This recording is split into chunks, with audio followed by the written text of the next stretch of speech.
চলতি বছরে ছেলে জয়ের বিদেশে গিয়ে পড়াশোনার কথা থাকলেও এখনও দেশে অবস্থান করছেন জয়।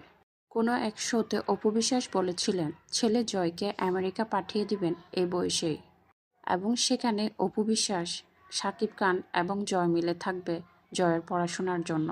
বর্তমানে শাকিব খান আমেরিকায় অবস্থান করলেও জয় এবং অপু বিশ্বাস অবস্থান করছেন বাংলাদেশে। তবে কি বিদেশ নয়, বরং দেশেই পড়াশোনা করছেন আবারও জয়।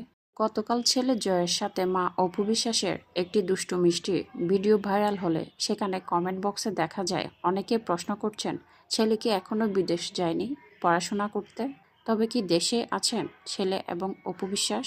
আবার অনেকেই লিখেছেন শাকিব খান নিজে আমেরিকা গেলেও নিয়ে যাচ্ছেন না অপু বিশ্বাস ও জয়কে। প্রায় সব শোতে শাকিব খানকে বলতে শোনা যায় তিনি তার দুই ছেলেকে একই রকম ভালোবাসেন এবং একই রকম ভরণ পোষণ